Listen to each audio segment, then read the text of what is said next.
Good Friday evening, everybody. Welcome into the Philly Friday friend. Hold on. No. Today's going to be a special episode. It's the Philly Friday Freakout because I am not a happy man. I'm not a happy man at all. And listen, I thought tonight was going to be a lot of annoyance over the Eagles, the way they got bounced from the playoffs against a weak 49ers team. The OC coaching situations, the future of some players, enough for us to want to really freak out. But I thought just maybe,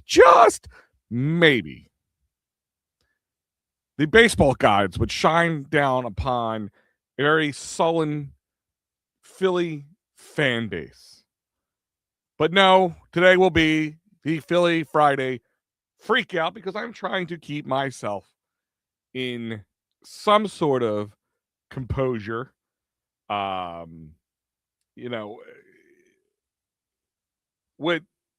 kind of was a joke led by me a little bit. Good evening, Rob. How you doing, my friend? It's always good to see you, hear from you, or talk to you. Joe Howe, my buddy, what's going on? I came on the air the day after Christmas, that Friday, and I said, hey, if anybody wants that last minute Christmas gift for Big Al here, Bo Bichette under the tree would be a wonderful idea, right? I'd be a really happy guy to have Bo Bichette under the tree. And listen, I know, Matty B pokes his fun at me and everybody else because we're all homers and whatever else terminology he wants to use for the day. But going into the season, I've not been a super optimistic guy going into this season, right? And I, last year was a very retreading type of year, and this year felt like it was going to just be the same thing again. And then I'm okay. Oh, the skies open up, and then when I make that joke, then day or two later, the Bo Bichette rumors start to swirl, and this can't be real, right? No. And then they have a Zoom meeting, and then they have an in-person meeting, and Bo Bichette and the Phillies seem like a good match now. And I'm like, maybe the Philly sports gods would smile down upon us, and after a way of being bounced from the playoffs for the Eagles, will give us something hopeful to look towards the new coming 2026 Philly season. Because all they've done so far, and again, I love Kyle Schwarber. I do. Great guy, a great piece, big money for an older guy. And I thought, what could make that better? And I said, the one thing I said is I want him to be in the 4th spot, right? I want him to be in the 4th spot. But I said, what could even make that better? Adding another bat, but not a power bat, another bat who sprays the ball around the field, who is an offensive weapon. And yeah, I see Joe, I put your comment up on the screen, you and a lot of other people, and I was trying to keep myself safe from getting like this is the Phillies kind of making a little bit of a push. Are they using this to kind of help drive up the price on him so other people couldn't afford him? Plus maybe work with JT a little bit to kind of put the sweat and the heat on JT to make a move. And I think it's even possible that they can do both. Possibly, I mean, a little bit of a pipe dream there, but it's not it's not out of the realm of possibilities. So I'm like, oh man, everything's really seeming to go the Phillies' way. And then, in baseball, notable signings, you got Kyle Tucker going to the Dodgers for 4 years, $240 million. I'm like, I knew the Phillies were probably kicking the tires on Kyle Tucker, but I'm like, I don't think they're going to be able to afford him, nor is he really the piece that they want. Unless it was worthwhile, but $60 million that's.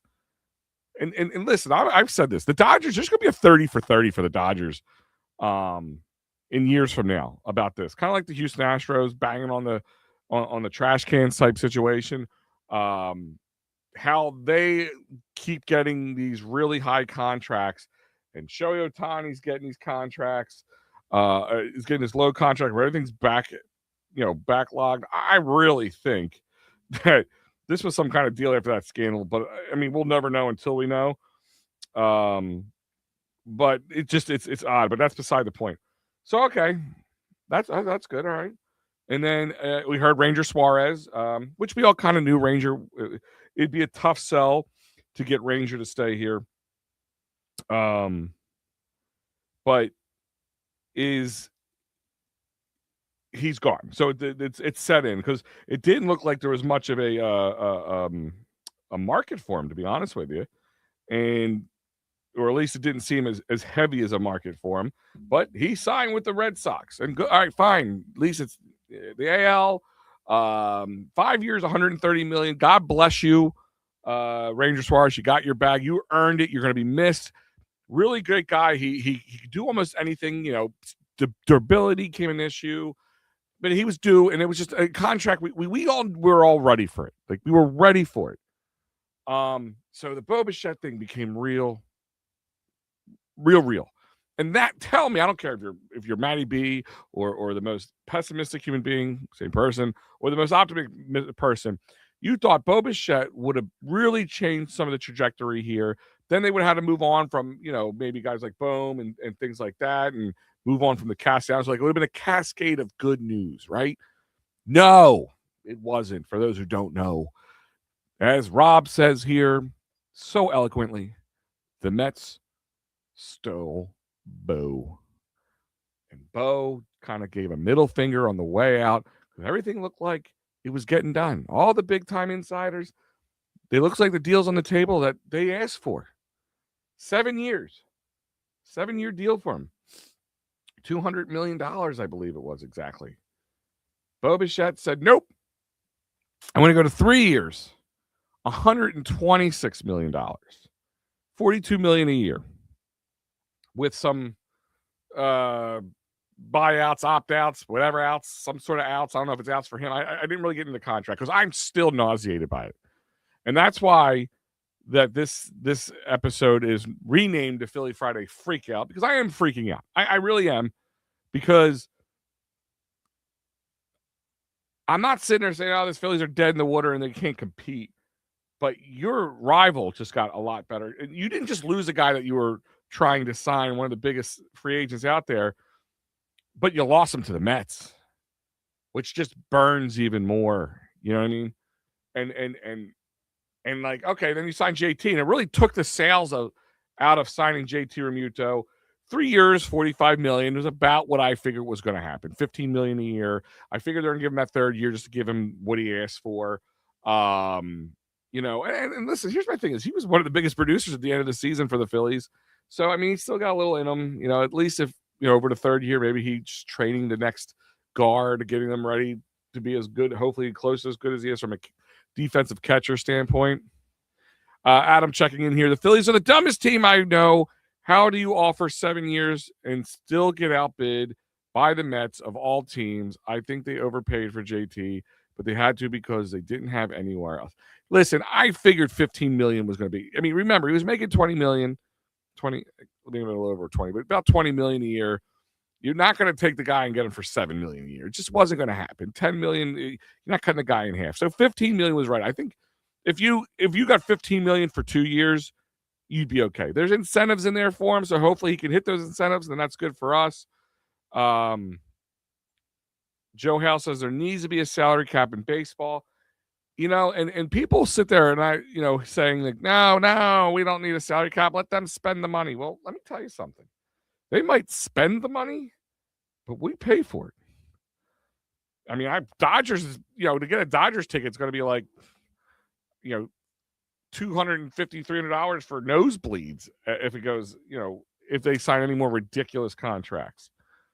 I mean, look at the NFL in the 90s. You had total control from teams like the Cowboys and the Niners and just teams playing at the nose for players. And if you got cheap owners, the Eagles did have at one point, many, many years ago, many moons, they they couldn't afford. They wouldn't do it, and then you unless you were willing to pay to play.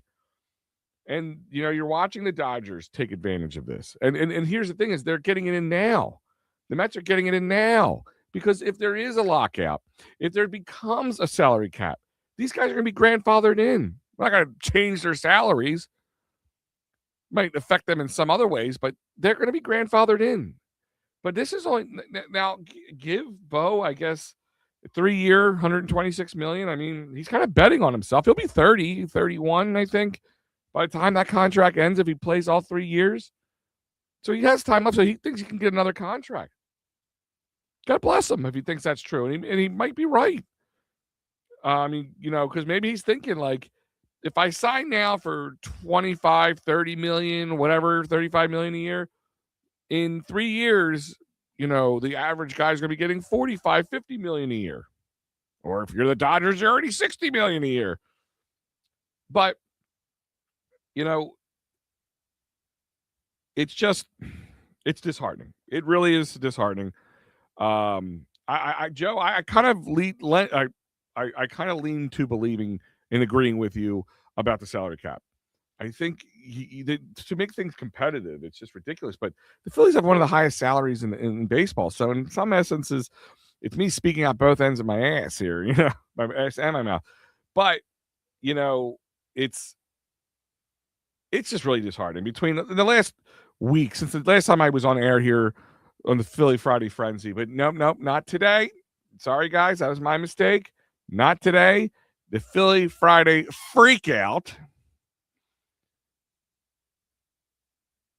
You thought maybe the gods would smile upon us and just give us something to work with. Give us something to lean on. We had to go on knowing that this offseason that the starting pitching rotation is going to be somewhat questionable between Zach Wheeler not being 100% in the beginning of the season, what Aaron Nola we're going to get. It's good to have JT back. Nobody's a bigger JT fan than I am. And, for a Christopher Sanchez point, a Jesus Luzardo point, like it's going to be really, and then, of course, Andrew Painter. I mean, they put all their eggs in this Andrew Painter basket, so they really need a guy like JT. You couldn't go in there with just a Marchand and hope he was going to be the guy because you need somebody who can work with him. Adam wants to know, you think the Phillies will go after Bellinger after all this? Basically, they're running it back for a 5th year in a row.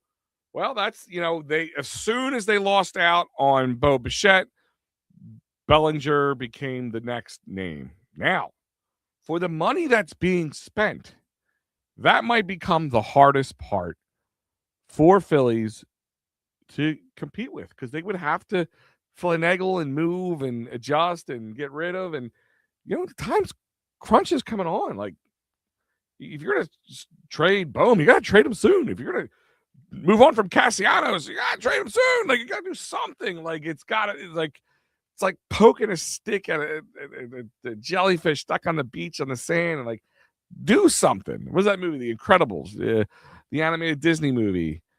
And the little kid's on the bike and he's looking at the guy and he's like, he goes, "What are you looking at? What were you looking for?" Or something. He's like, "I don't know, something awesome."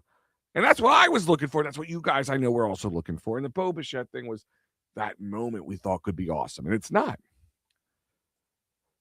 All right, Ryan. Always good dissertation. Let's see what he's got. 2 parts of why Bichette chose the Mets. Mets gave him $10 million more annually. Yeah, but shorter, but keep going. And gave him a short-term deal, meaning he'll make more next time he hits free agency. Additionally, it was the opt-out that made him not sign. He wanted them. Phils refused to give them. Blame the front office for not Bichette. If you are mad at Bichette, you're a lunatic. All of the fault and blame goes on the front office. Whoever boos Bichette needs to be punched. Well, first of all, they offered $7 million or 7 years at $200 million. Okay, I get it. So they gave him the years, which apparently is what he asked for, and the money. Apparently, what they said, we want 7 years, $200 million. They said, fine, deal, it's done. Let's make it happen. But then the Mets came out of left field, literally, and offered him 3 years, 126 million. Now, I don't have the money to break down the contract. And Ryan, and he is, I said earlier, he is gambling. I'm not booing Bichette. And I can't say they didn't try. They didn't offer like this like weak limp wristed kind of offer either. They offered for 7 years, 200 million. That's a lot. It's a good amount of money. I mean, 7 years, he's 28. I mean, he'd be 35-ish by the time he'd be done his contract here. But he's also taking a risk. He's taking a risk on himself. He's gambling on himself, as you said. By the time he wants to hit free agency, which could be in a couple of years, I think there's an opt-out for him if he wants to, and to go make more money somewhere else. So he is taking a risk. But if there is a lockout, which there could be, then it kind of feels like they're going to be, and God knows how long that lasts. When they come back, there could be a salary cap, and that could burn them. So there's kind of a plus minus to it. And I get it, right? You want to blame the front office, and I can see why. I'm not disagreeing with everything you say. But if you're offering a dude $200 million, right? $200 million for 7 years, do you really want to put an opt-out in there for him? And I can understand if they say, well, we want an opt-out clause after 4 years. And he said, no, that's not what I want. That'd be a different story. But would you want the player to have an opt-out after 7 years? You just spent $200 million. Well, not that he gets the $200 million, but you just spent this money on him, right? Look, don't tell me there's not a trend here. And this is what's going to force this lockout is you just got Kyle Tucker signed for $60 million a year. You just got Bo Bichette. See, they're changing it. They're losing control in this case. Now, granted, the Mets could spend $42 million a year, but they can be done with him in 3 years if they don't want to. And if they get to year 2 and they want to extend him, they can do that. Like they don't have to put him in a lame duck, type of year on that, like you kind of do with a manager. But I'm not going to sit there and say the front office didn't try. 7 years, $200 million. Like, did you expect? I mean, in your heart of hearts, Ryan, and anybody else here, I'm not just talking to Ryan. In your heart of hearts, do you believe that? Did you believe going into this offseason that the Phillies were going to offer anybody a 7-year contract, especially after Kyle Schwarber got signed for 5 years, $150 million? And maybe that was kind of a burn too. Like when you signed Kyle, that kind of limited. Like maybe they could have been 5 years. What's 7 years? I just had it. But was that 35 million, 35, something like that? Yeah. They went up above, and they gave him the option to move on if he doesn't want to stick with the Mets after a few years. And now you got Juan Soto and him at the Mets. The rich keep getting richer, man, and we just. I don't know if I can blame the front office. 7 years, $200 million. I mean, did he come back to them and say, listen, if you guys bop it up? I think what you said is he always wanted to go to the Mets. I think he wanted to play for New York.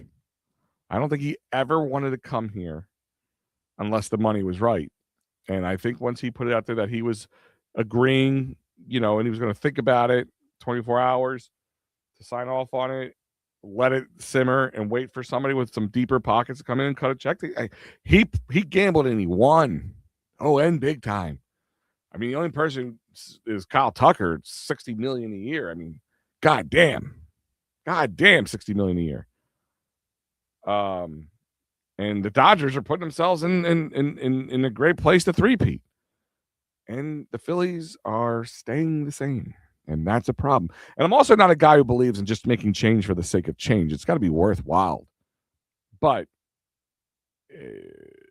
what's going on here? You can't bring Nick Castellanos back, and nobody wants him. I mean, like let's just kind of chop down this Phillies tree for a second. Nobody wants Nick Castellanos. You signed your two big signings this offseason have been guys who are already on the team, and JT and Kyle. Alec Boehm won't be traded, and he's kind of like Nick Castellanos light in some ways. That defensive struggles are a real deal, and and his mood and attitude issues are an issue. I'm not a big fan of. Rangers off to the Bo Sox. Uh, Harrison Bader isn't coming back. Oh, yeah, I forgot about Garcia. Sorry, Adam. Thank you. You did say. I think Garcia makes this a step better. Like it would have really like Garcia would have been like more elevated. All right, so Garcia and Kyle back that elevates a little bit. But if you had Bo Bichette in there, that would have been like it would just kind of been compounded. It would be like popcorn in the microwave. Pop, pop, pop, pop. Things would just started really popping for the Phillies. But no Harrison Bader, so you got that.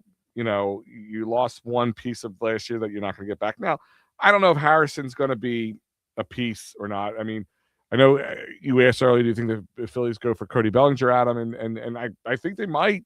They might. I just don't know. With the money that's getting thrown around, is there another team that's going to be willing to pay a contract? Like now, do the Yankees go, no, we want to keep Cody because we missed out on Bo Bichette, we missed out on Kyle Tucker, and and like I said, it's worse than because it's the Mets. It's like almost any other team could have been better for me. I would have been sucked for the Yankees, but what's the Yankees doing Yankee stuff? If the Dodgers somehow to pull off another ridiculous contract, I mean, all that stuff, it all plays a factor, and that's what I'm saying. It's a Philly Friday freak out, not a frenzy this week. It's a freak out. Is there another big name out there the Phillies could get for like a bat, like a like I said, is it probably Cody Bellinger?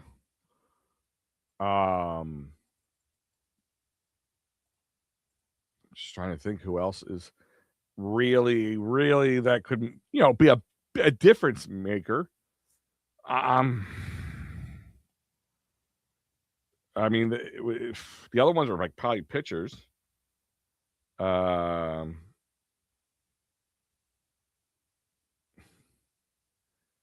What was it?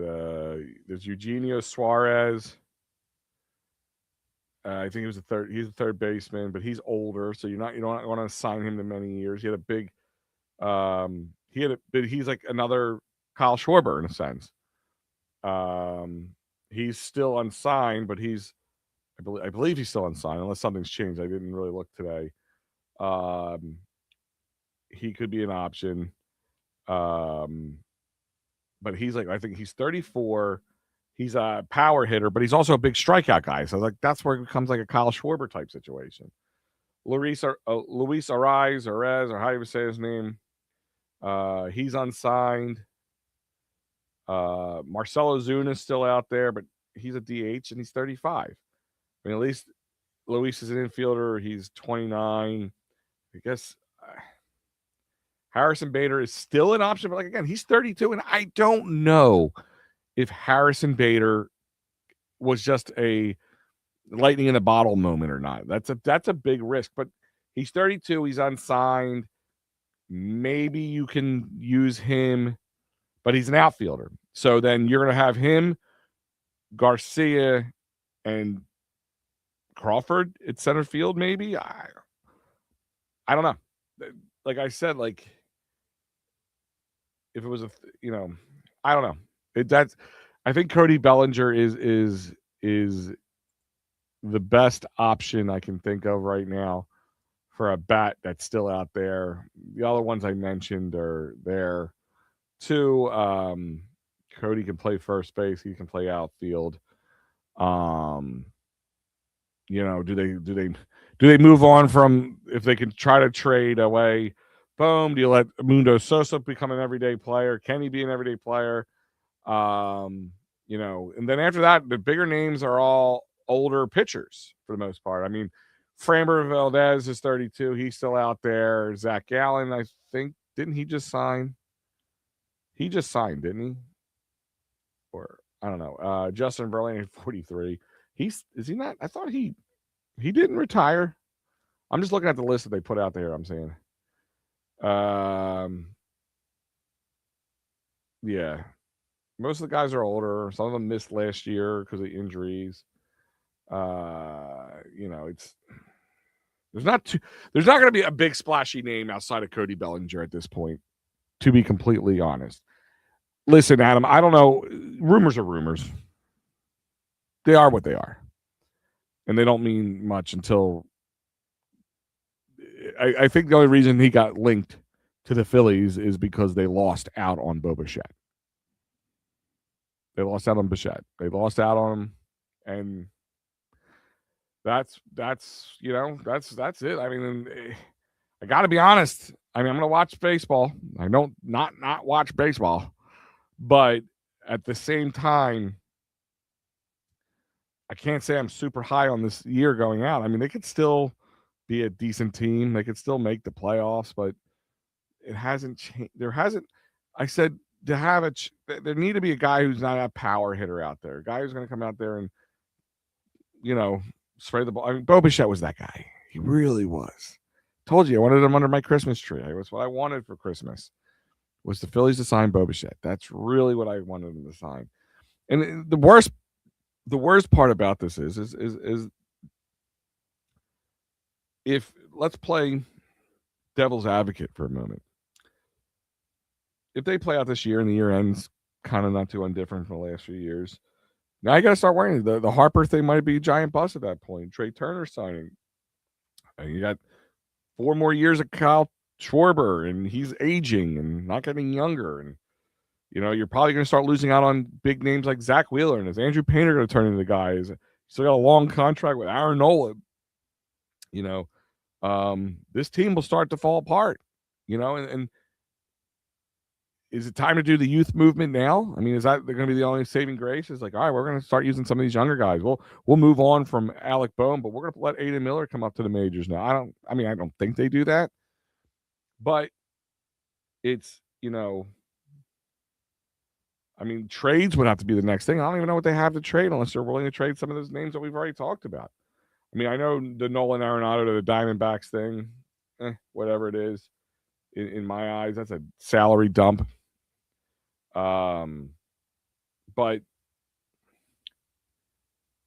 the problem is then if this lockout happens, because everybody just feels it's almost a definite thing, and really, I can't blame them. I kind of feel like it's almost but definite because the owners are going to want to set a salary cap, and the players are going to be like, we don't want no salary cap. We want to be able to get $60 million a year, like on an average contract for an okay guy.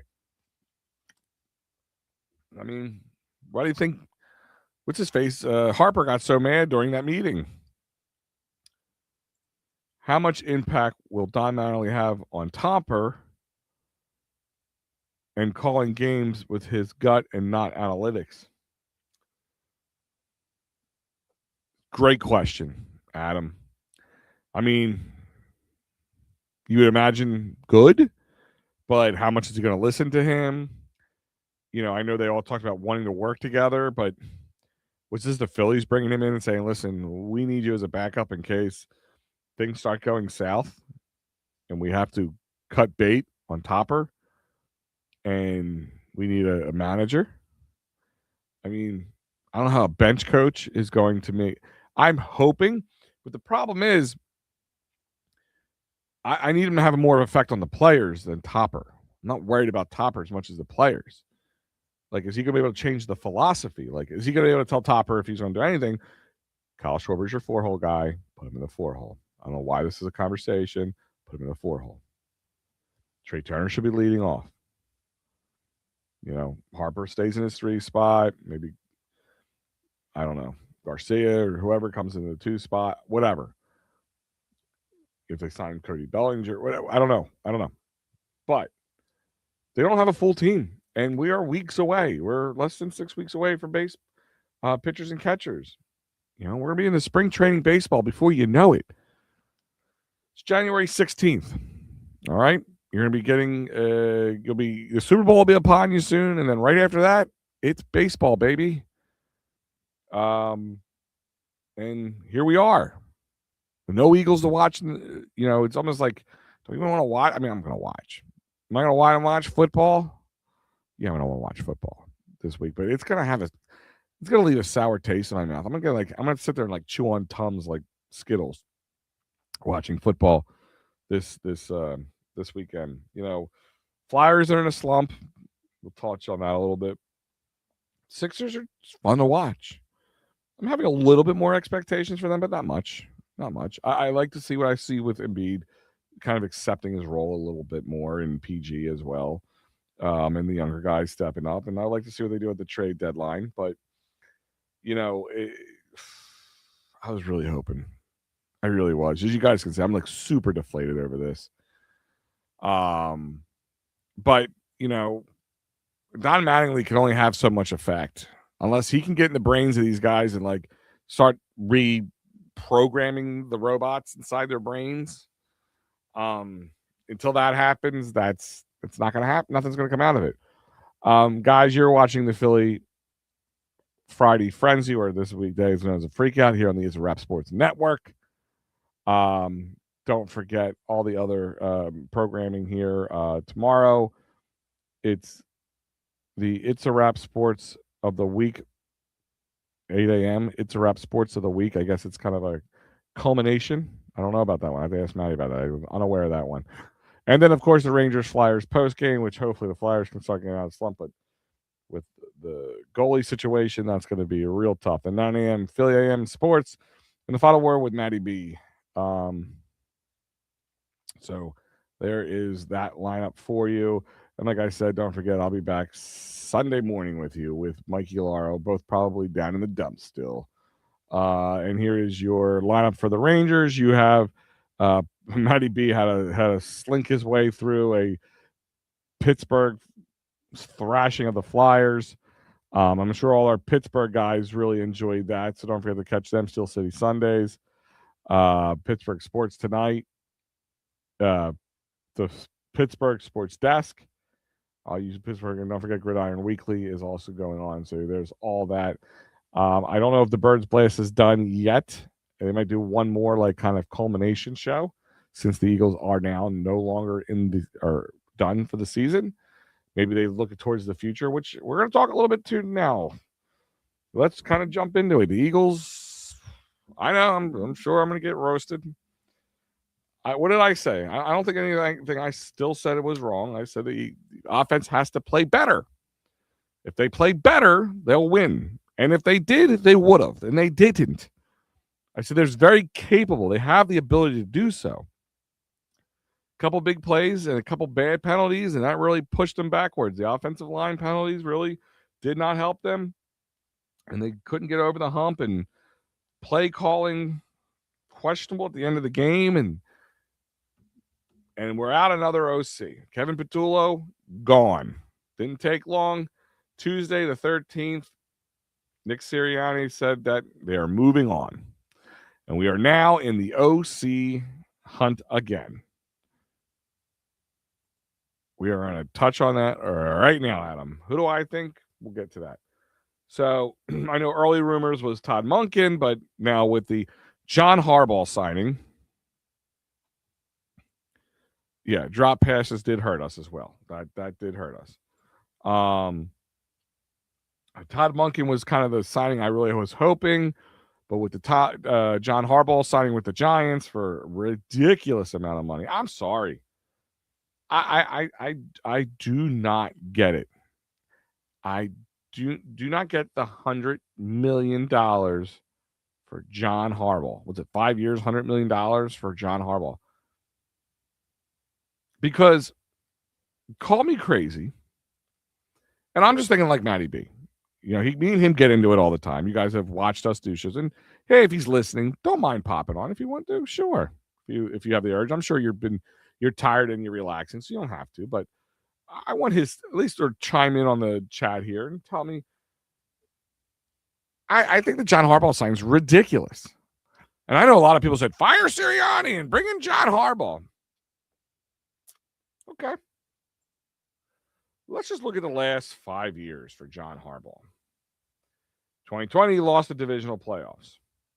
2021, they didn't even make the playoffs. 2022, lost in a wild card game. 2023, lost in the AFC Championship game. 2024, he lost in the divisional round. And, of course, this year, they didn't even make the playoffs again. Yet somehow the Giants, in their ultimate wisdom, decided to pay him $100 million for 5 years.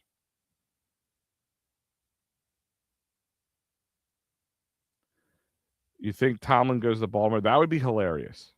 Adam, that would be funny in my eyes. Go Bills for tomorrow's game. Nina. Wait, is this Nina? Is this my girl Nina? Or Maddie's girl Nina? I call her my girl just to piss him off. Hey,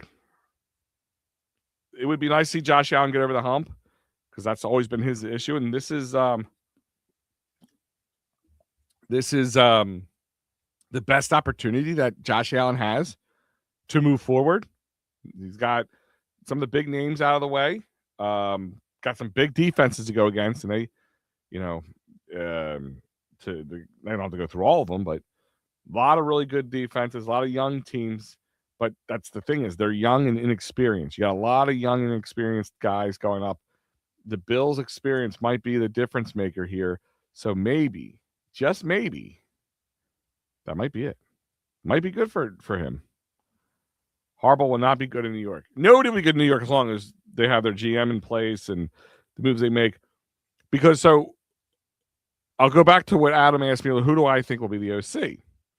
So now with Todd Monken off the board.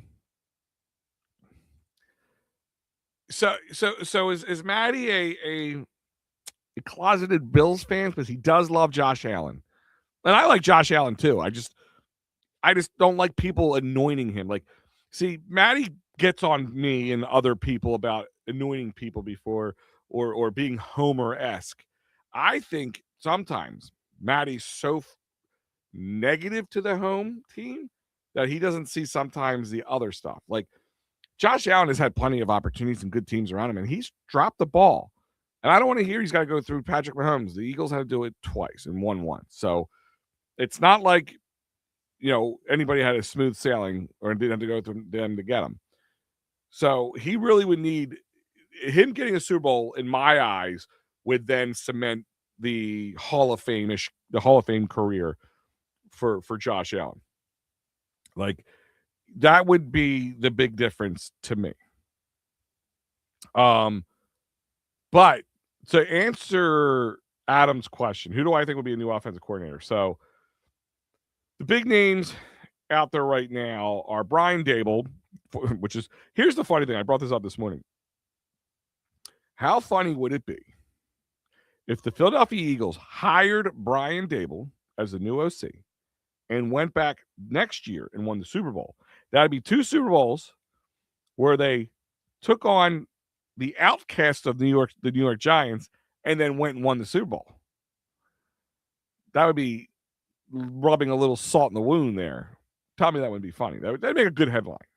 But so he was Jalen Hurts' coordinator in Alabama.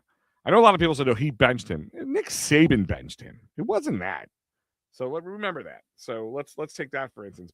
And it's really hard to judge Brian Daboll because it was the Giants. Now, with that being said, is Danny Dimes leaves New York, and we all thought Danny Dimes was like perennial backup at best and had a hell of a season, but then he kind of cooled off a little bit, but then he got hurt. So we don't really know. Did Shane Steichen find what he needed to find? And did Brian Daboll drop the ball on him? So there is a little bit of question. The other one I'm not super keen on. Mike McDaniels. Oh, did they? 70. I had it on and my iPad died. Lost 115, 117 in Cleveland. It was a good game, too, when I was watching upstairs. There's Mike McDaniel, former Dolphins head coach. He might be one of those guys who are great as an OC, but he's a knucklehead. And he'd be a bigger knucklehead as a head coach, as we all saw. And he had the guy that was supposed to be better, and Tua, who unfortunately kept getting hurt. I mean, that just makes things, tough with all the head injuries he had. But I don't know. He clashes. I mean, he did work with Vic Fangio in the past, and That didn't end out well. So I don't know if like Vic Fangio would be like, I don't really want to work that jackass. Or maybe Vic Fangio didn't have a problem with him. I don't know. But I mean, he's creative and he's good with the run game concept and the pass game. And I know there's been rumors that Howie's always kept his eye out for him. So I'm sure they're gonna discuss with him. But there's a lot of open head coaching jobs. Can McDaniels be here? Could he move down? Now, see, here in my eyes, I believe there's probably only a few other like head coaching jobs, like maybe the Steelers job,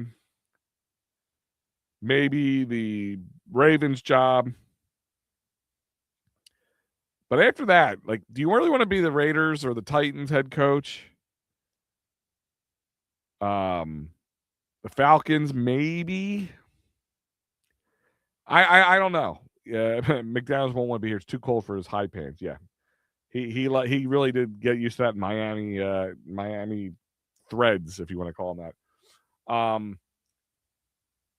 There's kind of a few variables. So after maybe a couple head coaching jobs, but if he gets passed over for that, after that, I would have to imagine between the Lions OC and our OC has to be the more because he's how many years was he in Miami for? And he wasn't able to really do much with that, right?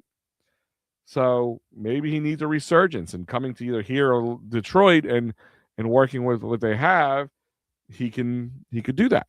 You know, he could really do that and kind of get himself back in the game, and maybe there'll be some more openings for more sexier teams, you know, not the Browns or anything like that, but I don't know. Is it more beneficial to build it up again before somebody takes a shot at you? So I know one of the younger ones is Zach Robinson. He was the IOC for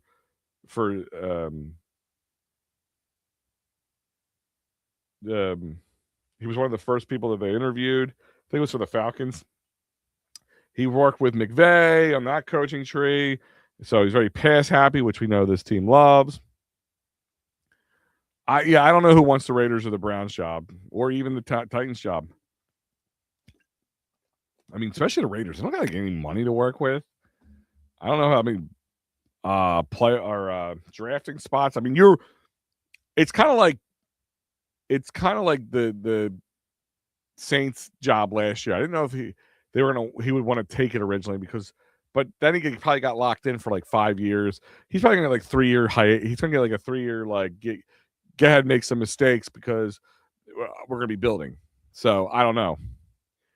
I hate Jose. What's going on, bud? I hate knowing that the Mets are having better day than us. What a horrible day for Phillies fans. Yeah, Jose, you saw you if you're just joining me, I'm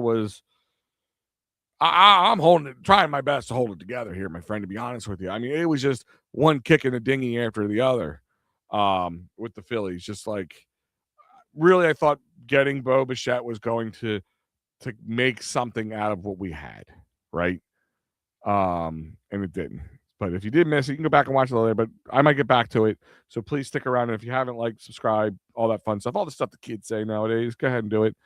The Eagles should bring Brian Dable. That would kill the Giants. Would it kill the Giants? He would have to come in and have success for him to kill the Giants, Rob. But it would be funny. If they had the success and they won the Super Bowl, that'd be like, all right, so you got Saquon. You took Saquon from us. You win a Super Bowl. You take our head coach, who we fired, and brought in him to be your OC and got your offense back on track after a really rough year offensively. That would be funny as well, too. Now, listen, there's a lot to be said about, going from HC to OC because you got a lot to worry about. And I know people really ride on Nick Sirianni, and I get it. I'm not blind to some of his foibles, but this guy, like, again, if you look at it just from the resume standpoint, he's got a damn good resume. Again, I'm going to go back to the John Harbaugh tree. In the last 5 years, if John Harbaugh was coaching the Philadelphia Eagles over the last 5 years, Matty B would be calling for his head a long time. He'd be a joke. He's not as good as he used to be. He's living off the past. Whatever you would want to say.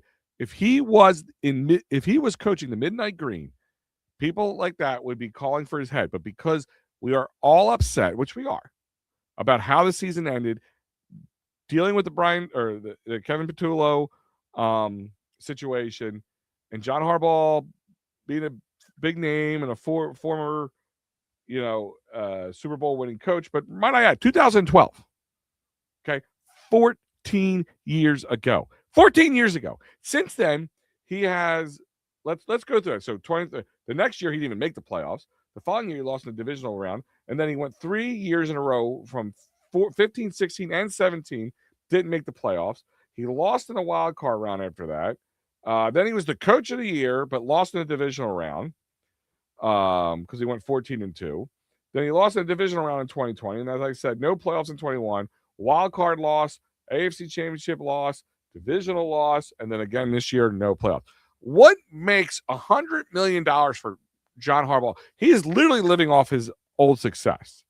And he did not have a bum team. He had some better defenses. He's had some great offensive weapons. And the wonderful Lamar Jackson. How does anybody want him over? In 5 years, Nick Sirianni's resume blows him out of the goddamn water, right? Am I wrong?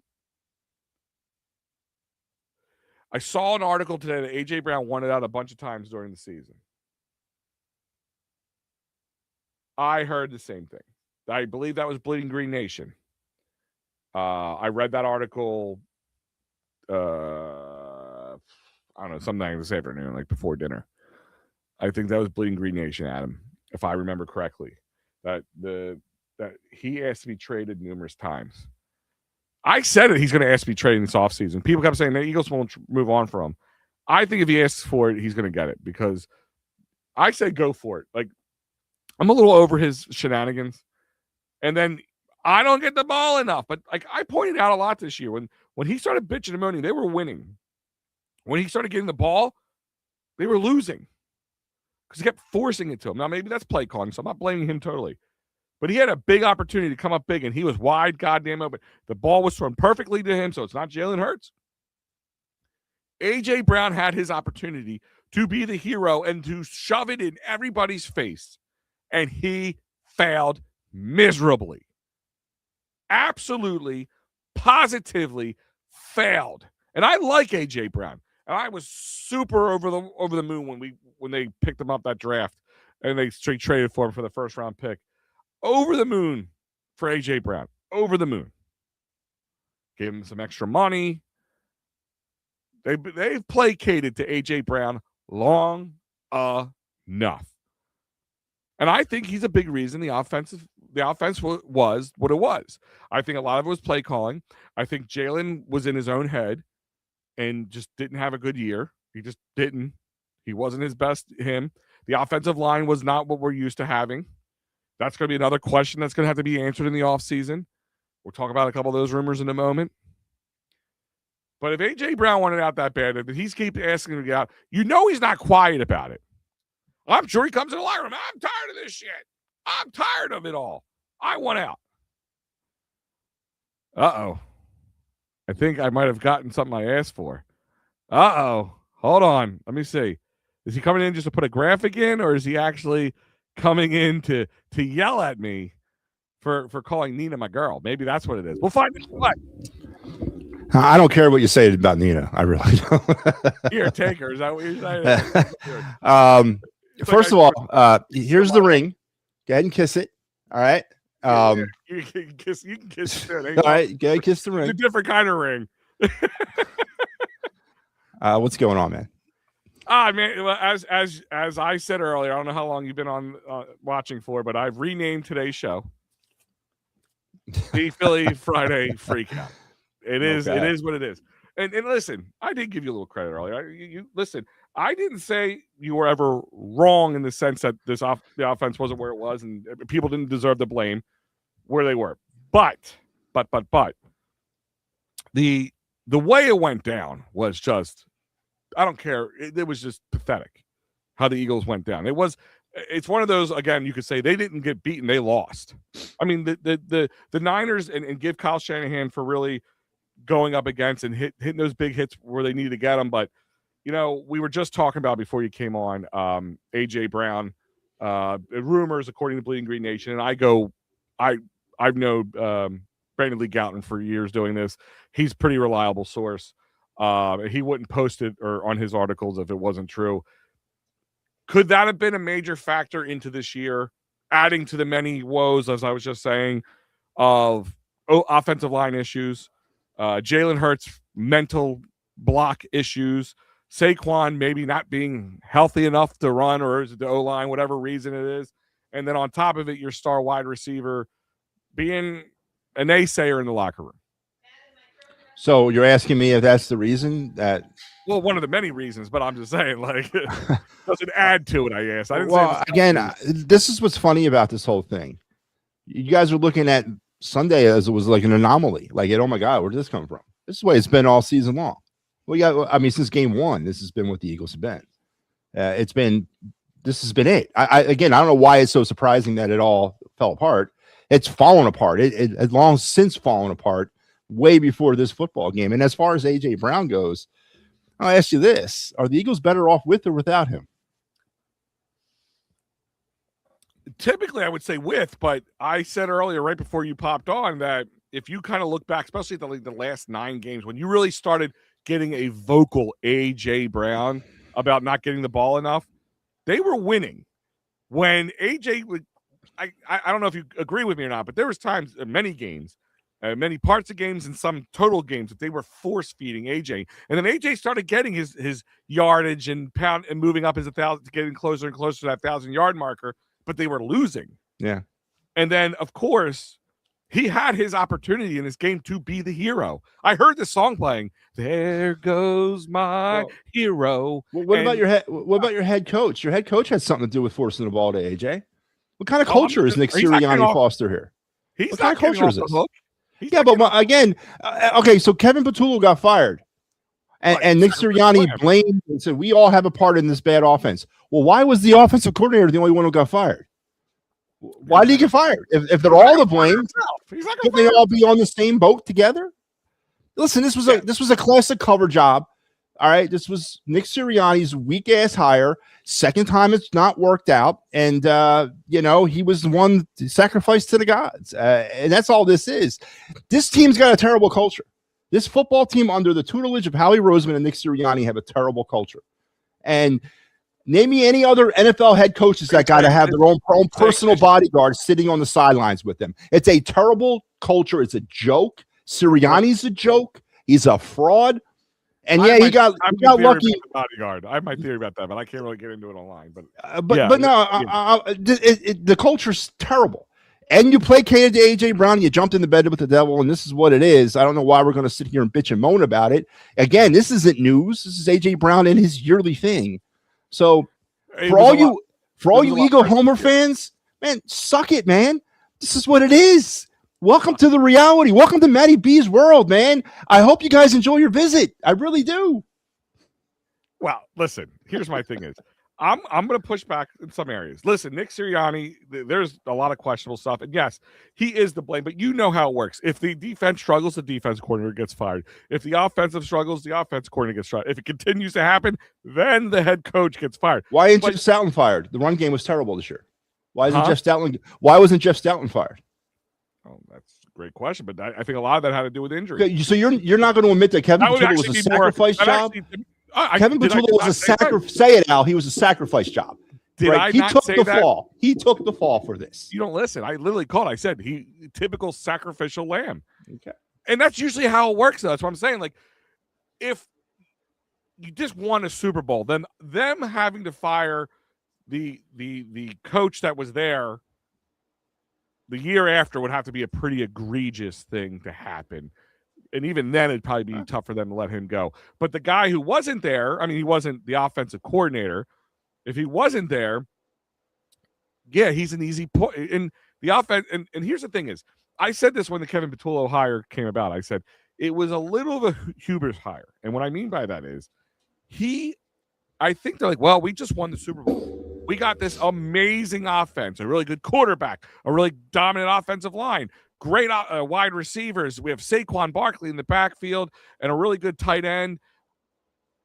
why, we don't really, let's just keep consistency here and hire from inside. And that's Sirianni's boy. So like, that was an easy hire, and figured, hey, things will get better. And we all kind of thought things would get at least a little bit better, but it wasn't just like it was bad. Like, all right, the bad play calling got a little improved in certain areas, but then fell off. Like, I think that was Nick Sirianni personally. And I said that. That's where I put blame on Nick Sirianni, where when it looked like, okay, he's going under center. When they under center, things looked better. When they moved to a spread offense, they moved things a little better. When they throw some motion or pulled some of the linemen, things got better. Yeah, losing Lane Johnson, we know what the Eagles look like when they don't have Lane Johnson versus when they do have Lane Johnson.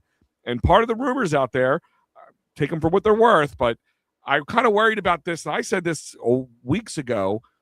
If Lane doesn't get better, do they lose Lane sooner rather than later? Does Lane have to finally, like, he was already a couple years away in his brain, maybe this year and next year, but maybe this pushes that forward, and we got to really start looking at offensive tackles. And I already got my list to go and who I want to draft. Yeah, the Lane Johnson thing was a kick in the junk. I agree. But once, and I'm going to hit back on something else. You people put a lot of emphasis on the coaches, man. You put it all on the coaches' shoulders and apparently exonerate the players for not performing. And a perfect example would be the last play of the season. Mm-hmm. Jalen Hurts threw in the triple coverage. You're telling me he didn't see triple coverage before he threw that football? Why did he get out of the pocket and try to make something else happen? Well, somebody explain that to me. Is Jalen Hurts programmed to throw? You're going to – that's it. Don't deviate. I mean, listen, I'm not exonerating him at all. There was nothing there. I mean, if you look at the what's it called? The NFL, the view from the NFL. All 22? Yeah, all 22, yeah. There was nothing. He would have been better off lobbing it high in the air, trying to run down the field and catching it him goddamn self, to be honest with you. So the play calling was atrocious. I actually would have been I would have been a lot better okay with if he audibled out and still screwed up. Because that's my point. Or not even all out. Just get out of the pocket and try to find something else. He should have just but again, so then that's more on Kevin Patullo, because here's my question to you. Outside of, I don't know, Tom Brady. How can you say it's more on Kevin Patullo? We've heard stories all season long. He doesn't want to run anymore. They practice everything in practice. It's a certain way. Game time, Jalen Hurts does it his way. Again, you're taking all the blame off of Jalen Hurts and the other players for not performing. I'm not saying Kevin Patullo didn't deserve to get fired. Obviously he did, but and then the nonsense about Nick Sirianni being the best coach in Eagles history. What are you, crazy, man? The numbers are there, man. Are you cracked? Are you cracked? Are you cracked? Is he not statistically the best coach in Eagles history? No. Yes or no? No, I don't care. Look at the numbers. Look at the numbers. I said this earlier. Okay, it's the numbers when it comes to him, but the numbers not when Jalen Hurts. Doesn't matter what the elite numbers for Jalen Hurts. We don't care about numbers when we're talking about the quarterback, but we're going to roll in the numbers for the coach, right? Is that how we're going to do this? How do you? Damn hypocrites, man! What is every the last one of you? Coach? What is the best judge of a coach? Wins and losses. Am I wrong? Super Bowls. Okay, so he's tied for the best. He's tied for the lead. How's he tied for the lead? He's got one, so does Doug Peterson. Not appearances, wins. Well, he's had more opportunities. Opportunity, man. It's about the wins. Listen, I hate to break it to everybody. I pointed this out earlier. Nick Sirianni, for everybody who's just loves on Dougie P, and I like Dougie P, don't get me wrong. For all the people, this revisionist history, Dougie P and Nick Sirianni are kind of on the same train here. Like the same trajectory of how their careers ended, right? I believe that. The only difference is Doug Peterson was unwilling to bend the knee, and that's how Nick Sirianni got his job. And I think Nick Sirianni knows how to play the game here. He knows if I force him to, I'm not moving on from Kevin Patullo. Guess what they're going to say? Goodbye, Nick Sirianni. You're out of here, and he knows that. So what does that say about Nick Sirianni's character as a man? He's a company guy. He's a freaking coward. Who doesn't think that? Yeah, but what all this glazing about this guy? Nick Sirianni isn't the best coach in Eagles history. No, I guess I more can. Super Bowls, and he's won evenly the same amount as one other guy. So, okay. So we're judging we're judging this on Super Bowl appearances. All right. Well, let me ask you this question, Matt. How does a division winner get chosen in the NFL? Best division record, best record. Well, number one. What's the number one? Best what? Record? Overall record, right? Yeah. So now, if there's a tie, then it's the best divisional record, right? So that's how I'm judging. No, it's head to head. Well, yeah, but I'm sorry, but then, in the division, yeah. But my point is, if you're judging Doug Peterson versus Nick Sirianni, they both have one Super Bowl under their belt. So you have to go to the next level down. And who been to the most Super Bowls? Who has the better playoff success? It is Nick Sirianni. So, that's where you're going to judge. You say it yourself, right? I'm here to win it all. Anything else is an utter failure. Okay. Rob Sitterson, I think the biggest problem for the Eagles was the offensive line. How many collapses has Doug Peterson taken the Eagles through? How many collapses? Yeah. One, if that. How many collapses has Nick Sirianni been through? 2. Well, he got fired after his only collapse. Right. And how many has Sirianni gone through? 2. This was a collapse. This was a collapse. No, I'm saying this would be the second one. Yeah. So do the Super Bowls cancel? Do the collapses cancel the Super Bowl appearances out? Nope. Okay. What about the alleged? Right. Would you have taken John Harbaugh right now over Nick Sirianni? In a friggin' heartbeat. And why would you do that? Because he learned under a professional coach. Because he knows how to build a program in an organization. Okay. And I sat there because I'm tired of hearing this. No, he did not. He had what everybody considered an elite quarterback. He had times had some of the best defenses in the NFL. He had times had some of the best offensive weapons, and he hasn't done shit since 2012. Absolutely. But let me ask you a question. If Nick Sirianni only wins one Super Bowl, say this is the one he got, right? Sure. Do you think Nick Sirianni makes it 18 years as our head coach? 18 years? That's how long Harbaugh lasted. Harbaugh lasted for 18 years and won Super Bowl championship. Can Sirianni pull that off here? No. Wouldn't stand for that. It's not that the Eagles wouldn't stand for it. It's that we wouldn't stand for it. It'd be a joke. It'd be a travesty. Nick Sirianni's a clown. Come on, man. I mean, he's a clown. Did you watch that press conference? He's a clown. I agree with the press conference thing. He's never been his strong suit at all. If we judge coaches off of that alone, fine. You can have that victory. I judge it like you judge it off of success. He's had the most success of any Eagle coach at the same amount of time frame. He's his 5th year as a head coach. And he's been to the playoffs every year. He's been to 2 Super Bowls, and he's won 1. Yes, he's had 2 years where they came out strong and they collapsed. I will not take that away from you. Andy Reid doesn't have any of those. Who? In his 13 years. Doug Peterson technically has the one. Actually, 2020 wasn't a collapse for Peterson. They weren't good. Collapse years. Let's No. When I mean collapses, we're using that collapse as getting off to a decent start and then falling apart, right? Doug Peterson didn't have that in 2020. They were terrible from the beginning, right? That actually doesn't even count as a collapse. Nick Sirianni has had 2 separate seasons where this team got off to a good start. We'll do the air quotes here, and it's fallen apart. All right, twice. I mean, do I got to go on anymore? The best coach in Eagle history, is that a new watermark for you? It's how many collapses you can endure and then come back strong the following year. Now, of course, he comes back next year and wins the Super Bowl. Obviously, it's what it is. But my question to you is, and I always ask this to you, if you were able to clear the deck, and the football NFL Super Bowl fairy came and landed on your shoulder and said, "Hey, Matt, guess what? Yeah. You're going to have a coach coming here for 5 years. You're going to make the playoffs every year. You're going to be in the Super Bowl twice. You're going to win 1. You're going to be sign me up." No. You know what I was going to do? And I was going to do it this year. They had a dynasty in their friggin' hands. Mm-hmm. They had the opportunity for a dynasty in their goddamn hands, and they let it slip away. That's what I wanted. I wanted a dynasty. I want a dynasty too. And they missed it. They screwed it up. Not just Sirianni. Your boy Fraud Howie screwed it up too by the offseason. Well, right?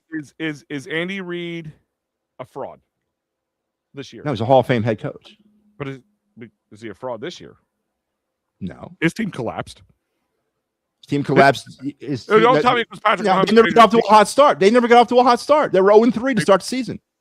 They didn't collapse. They never got off to that start. Being in the Super Bowl, in the AFC Championship 5 years in a row. Yeah. Super Bowl won 3 out of 5 of those, right? Am I correct on that right? Yeah, 3 out of 5 of those. By the way, it's still the Chiefs dynasty, by the way. We're still living in it. Okay. We're still living in it. I don't think the Chiefs come back that strong next year. I think it's going to take a year or two to build back up, but that's not here nor there. But they could. But then they fell apart after. They never got it together. That's the thing. They never got it together this year. So there wasn't a collapse. They kind of limped their way. I mean, I hate to say it, they limped their way to the Super Bowl last year, but they didn't have the greatest year last year either. They just got hot at the right time, but then got exposed in the Super Bowl. The Eagles were 4-0 to start, 7-6 to finish. It's terrible. It's a collapse. I mean, they were what 8-1 or 1-8. Yeah, 1-8 for 2023. Yeah. Listen, I'm not saying they didn't collapse. I'm not saying that there should be spread around blame for everybody, but you can't fire the entire team, and you're not going to fire the whole team coming off one Super Bowl. And I know that. And Rob's sitting there going, Eagles should release AJ because we won't get anything in the trade from. I disagree with that. Let me ask you a question, Al. Mm-hmm. Should the Phillies fire Rob Thompson? He's won a lot of games. No, but it's coming to a head on him. I don't think Don Mattingly's not here for a reason. Of course he's here for a reason. But have you second guessed or have you thought about why the hell is Rob Thompson still here? He can't seem to seal the deal, but he's won a lot of games. Is he one of the more statistically? Is he one of the more statistically good Phillies coaches? Yeah, he is because he's won a lot of games. I don't know if he's the best, but he's won a lot of games. I'm just going by championships at this point. But we would all fire him in a heartbeat. No one would even second guess it if we fired him. Who? Thompson. If Thompson got axed tomorrow, I don't think people would be really upset. Honestly. I really thought he was going to get axed this year. I really thought after the way the Dodgers and that maneuver at the end of the game against the Dodgers was going to be the nail in the coffin for him. I really did think so. And I wouldn't have been upset about it either. I do like Rob. I think he has a lot of pluses, but there's some minuses that come around. Just kind of like Nick Sirianni. I said there's a lot of similarities with them too. Buddy with some of these players, giving them what they want more than they should. But that's a good point. But a lot of this, and you, I don't know, like I said, I don't know if you were watching earlier. I was very the wind of the Phillies season has been taken out of me. Oh yeah, we didn't talk about that yet. And the first pitch hasn't even been thrown yet. Can we talk about that? Do we have to? Because I already did. I'm trying not to cry. I haven't had a chance. I'm really trying not to cry, Matty B. Yeah, but these happen on my off show days, and I'd wait till Sunday to talk about it. We said we were going to come around, and Adam saying, should Dave Dombrowski been fired because he screwed up and not got Bo Bichette? So let me ask you this before we get into that. Whose fault? Was there anybody's fault? Bo Bichette, or was it just the Phillies just got outbid, or like what was your feel? Give me the Matty B 60-second, 2 minutes. I don't know about 60-second. I can't. Yeah, all right. Well, dissertation on the Bo Bichette situation and how it all went down in your eyes. So very funny thing because obviously we all looked at the offseason from the beginning with a very tuned eye, and I don't remember the name Bo Bichette being mentioned at all. Right, Bo Bichette wasn't a target at the beginning. I think this all just I'll take the blame on that. I asked for the day after Christmas. If anybody wants a late Christmas present for Big Al, put Bo Bichette under the tree for me. But by that point, something had happened, and that was the JT stalemate. Right, we weren't able to get JT Realmuto. The plan was, and I hope this is not a newsflash to Phillies fans. The plan in this offseason was to run it back, and that pisses me off more than anything. That they were going to run it back. And that was their plan. And when JT stalled, he panicked. And then when Toronto signed that Japanese third baseman, Bo Bichette became, very viable. And then they started. And then there was a bunch of false news propaganda going out on both sides, trying to push the other side closer, And then we get the Zoom call, which allegedly was happening while Bo Bichette was like on the way to the freaking grocery store or something. It wasn't even like he was like driving his car, talking to the Phillies. It's some hokey ass crap. Then he comes into town last week, whatever. And then all of a sudden, now we're going back and forth again. Listen, Bo Bichette's agent deserves a big chunk of what he got paid. Bo Bichette's agent did his job for him this year. And that's, and that's Tucker's agent. Right. Yeah, I'm sure. Yeah, you're absolutely right. And that might be something too. Did Kyle Tucker have to sign last night? Did he have to? I mean, was Bo Bichette waiting for that? Was this the trigger point for everybody? Was Kyle Tucker? And then also now they're going to start going. Usually when one big name comes off, it's kind of like pulling the plug out of the drain and everything starts to come down. So here's my thought process. So number one, I'll ask you this question: yes or no? If it being true, the reports were $200 million at 7 years, I believe the Phillies were offering for Bo Bichette, which would take him about 35 when he would be done. That's 7 years. Was that a reasonable try by the Phillies? Because I don't see if they're using this purely for the bargaining chip against JT Realmuto that you're going to offer a guy $200 million 7 years. But what do you believe on that part of it? So do I believe that was the offer, or if it was a fair offer? Yeah, they took a real swing by offering 7 years, $200 million. I thought it was a great, and when I heard that, I was even more sad because I could live at 28.5 a year for 7 years. I think that was a manageable deal. And here's the thing is now the next part of that question is, you just said a few moments ago that kudos to Bo Bichette's agent, but is it more Bo Bichette taking a little bit of a risk here too? Oh no, it's beautiful. 3 years. What's he making? 42 million, something like that. It's 40, 3 years, 126. It's 42 million. Yeah. So it's 42 million. I know there's some opt-outs for him too next year. But 2027. Yeah. So he's got 1 year and he can opt out. So number one is, I don't blame the Phillies for saying we're not giving you an opt-out for offering you $200 million for 7 years. Go. Well, maybe at least for 5 years if you're going to do it, whatever it is. But with a lockout most likely looming, and I believe it's going to happen. I mean, it's all but happening, especially if the big push is to get a salary cap in Major League Baseball.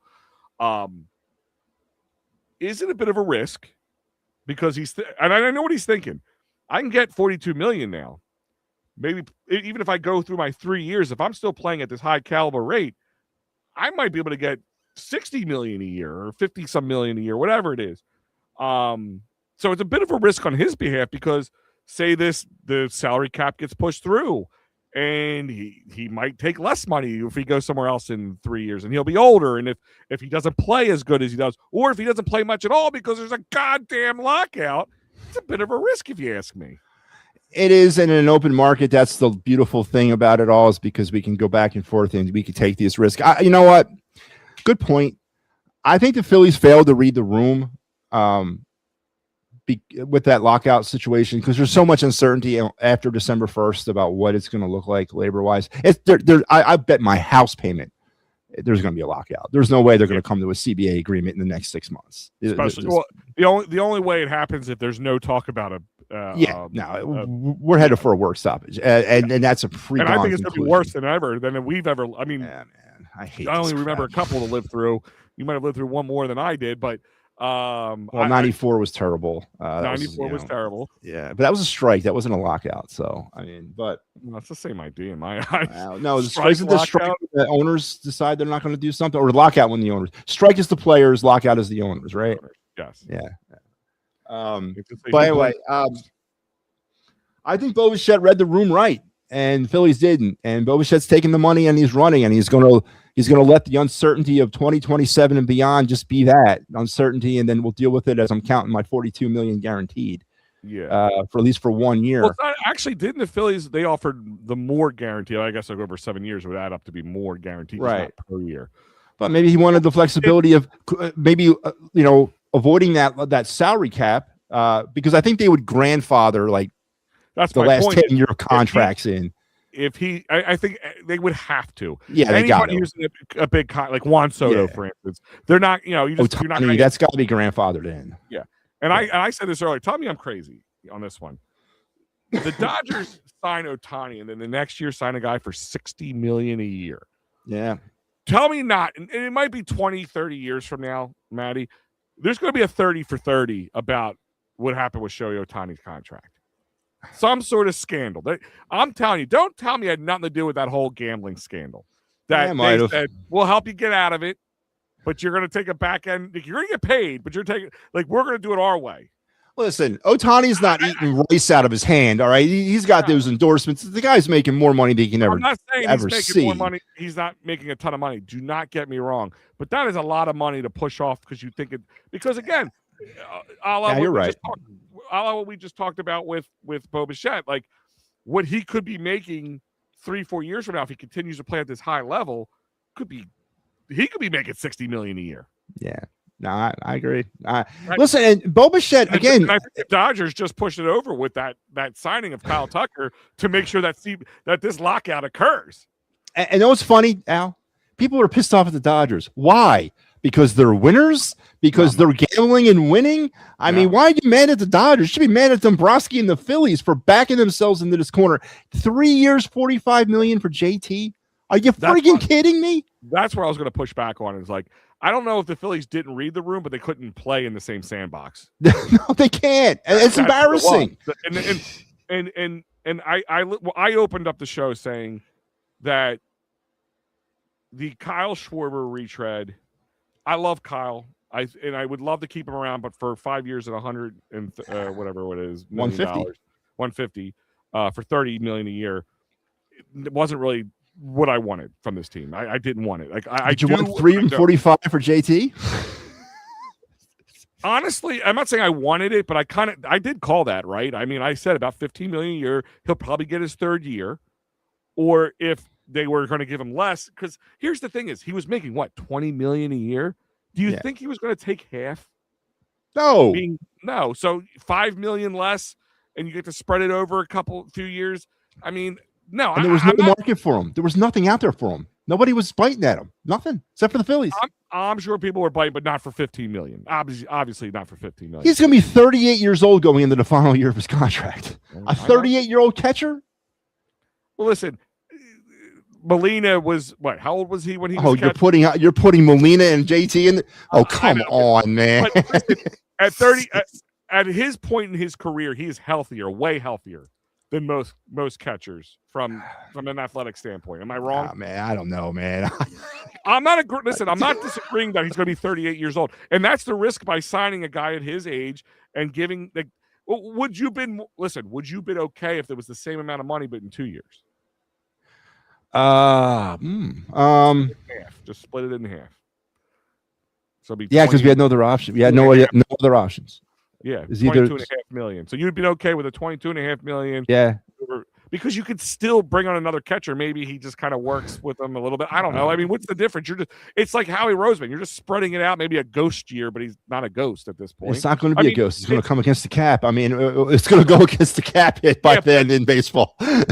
But don't forget, by that time, you're losing a lot of contracts at that point. Also, we're losing a couple next year, so it kind of balances out. But again, next year's you got to look at baseball as it ends this year. Like you can't even look beyond this year. There's no certainty. We could be telling our grandkids about how the final year of baseball. I remember when I was younger, we used to love that. Grandpa, what's baseball? Yeah, well, 2026 it all ended, but no, listen. The bottom line, Al, and I think you could get on the same page with me on this. Can't lose sight in all this anger about not getting Bo Bichette. We cannot lose sight of the fact that the plan was to run it back, and that is unset. That is unsatisfactory for the Phillies. That is unsatisfactory to try to win a World Series with the same thing that has not worked now for, now going on 5 years.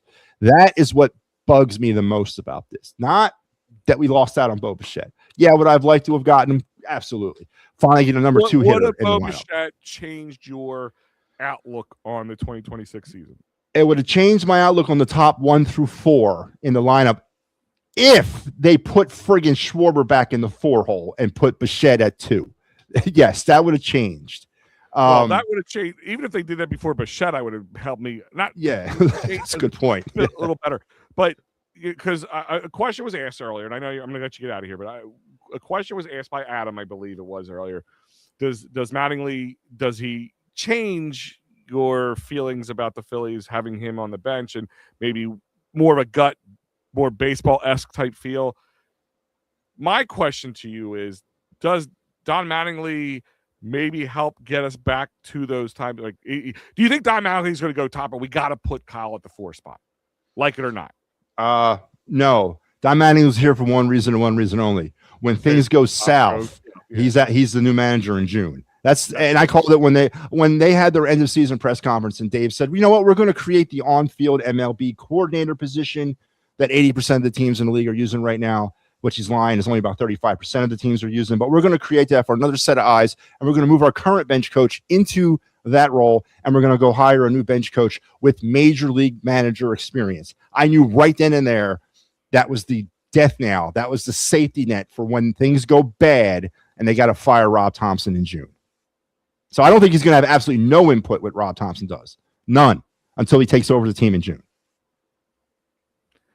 Rob saying JT is going to be good for the young pitchers coming up. Could be. I wouldn't say it's a bad thing. Well, that's what I'm saying. Maybe that third year he's more of a mentor. You know, maybe he's the backup catcher at that point, mentoring the other guys. I don't know. But I'm not worried about 3 years down the line from right now. I'm with Matty B on this. Like, I'll be honest with you. As you know, I'm pretty optimistic going into baseball years. I love baseball. And I'm still probably going to get that tingly feeling when I see the spring training games starting and see the palm trees in the background. But in the back of my head, like, the Mets just got way better. The Dodgers just got way better, and they were already really damn good to begin with. And that's, I'm not even worried about any AL team at this point. And that's just the tip of the iceberg. The Mets make it. They got a guy who's still on contract here who can't play for us. You can't put Nick Castellanos out there now. There's no reconciling the situation, especially with a guy like Nick Castellanos. There's so much more left to be done here with the Phillies, and we're like 25 days away from pitchers and catchers. Like, they're really going to be like filling in that card at the last second, like here, like running up to the up. Like the Mets offensively got better. They added Bichette, they added Simeon, they lost Alonso. Their pitching is still a mess with the Mets. So I'm not, does it make them better? It does. I always think their philosophy and was last year, and they're just trying to compound on it, is to bash their way out of it. Yeah, good pitching, great hitting, like type idea. I don't know if they're a mess as much as they are just mediocre, but maybe a step better than mediocre for pitching. Their bullpen got a little better. They did lose Edwin Diaz out of the deal. I mean, it's the Dodgers. Yeah. Like, no, listen, their pitching is mid. They got some young prospects. McLean, he had a really good kind of stint with them when he broke in last year. Mm-hmm. I'm not worried about the Mets. Honestly, I'm not. I'm worried about the Phillies, and the Phillies should be worried about the Phillies, and that's where it comes down to. Here's Michael Papernick. How you doing? At the end here, he felt Matty B's presence. He had to jump on. But another offset. Listen, and I'm feeling to a point. I'm so defeated right now. We haven't even started the baseball season yet, and I'm feeling like this.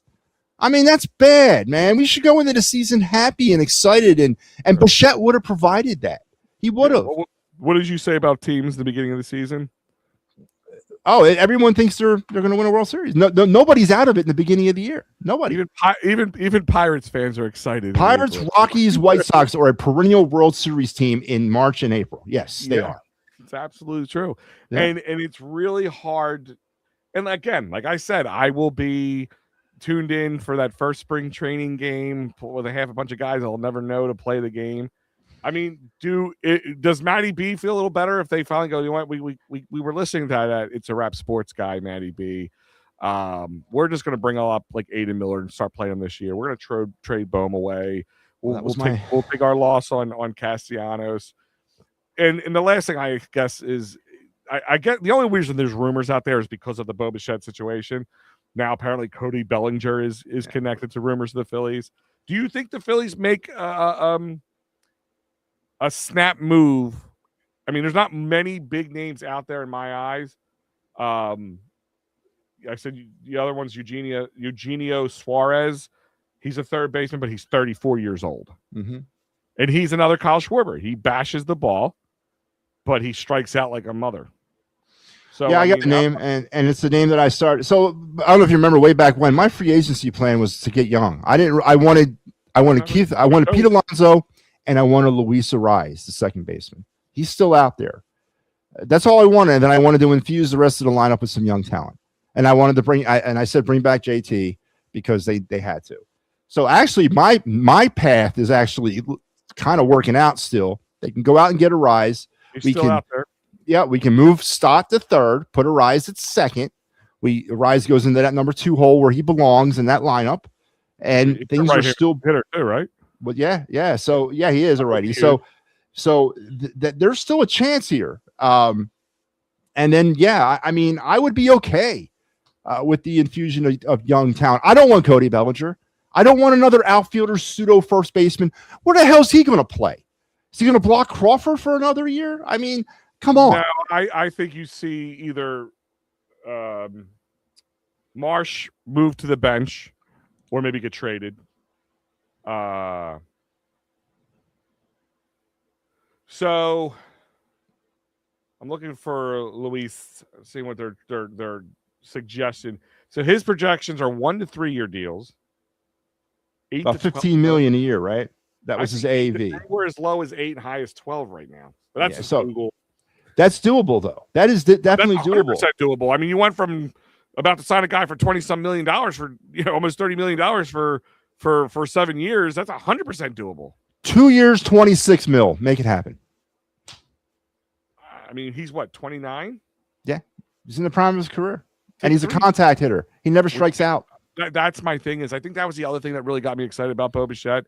We were getting away from like I can see we signed Eugenio Suarez. Oh, good. Another power hitter. Another guy that strikes out a lot but mashes the ball. That's a bigger retread than anything than just re-signing the same guys again.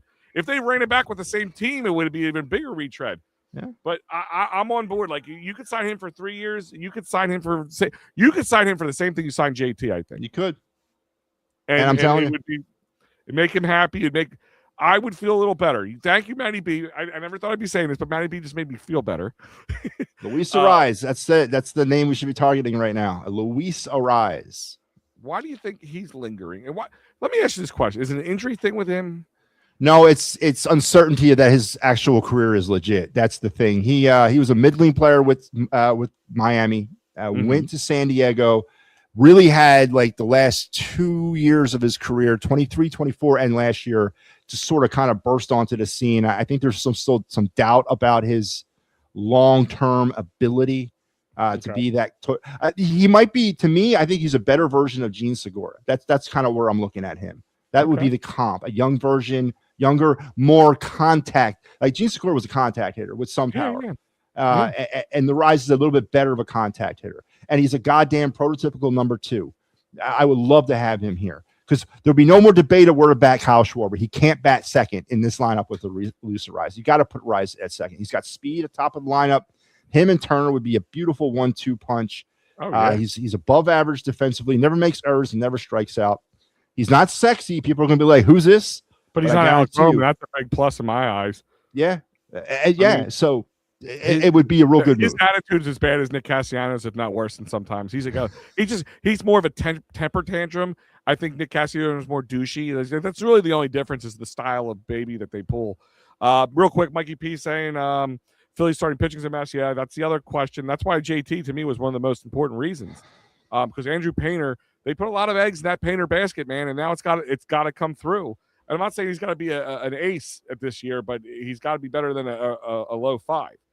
And Phillies need to sign Bader. I don't know why he's stuck on Bader. I don't need another outfielder, goddammit. It's not even just another outfielder. Bader to me could be like, he could have been lightning in the bottle. I said that earlier. Like that was the best half a season of his life. Like of his whole career. Outside of that, he hasn't ever done that before. No. What makes us think that was going to happen again? Now, he definitely was he brought a lot of juice to this team.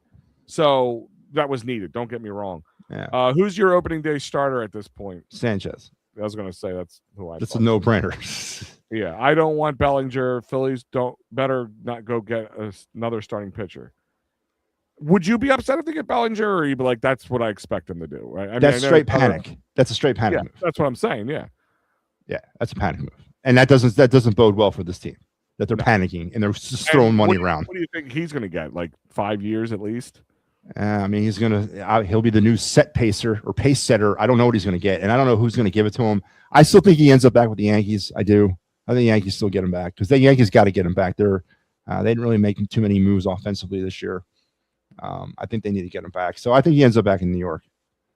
with the Yankees. So my thing is the Luis Ariz. What makes it even a little sexier for me is if you sign him to a 3-year deal and he plays well. And I know a lot of people would say, well, what about Aiden Miller coming up the following year, possibly? Could you see in a way that if Crawford does end up filling in that center field well, they get decent play either out of Garcia, and maybe he sticks around. Say we just keep him around just because we need a right fielder. Do you see like Trey Turner moving to left field? No, I see trading Stott. That's what I see. Is Stott long term? He's a free agent at the end of 27. Do the Phillies have long term visions on Stott?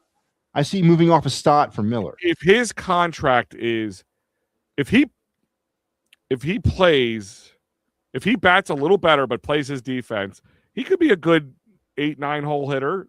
Yeah, but is that good enough to keep blocking our number 3 prospect in our system? No. But I'm saying is, you move off of Stott? You move off.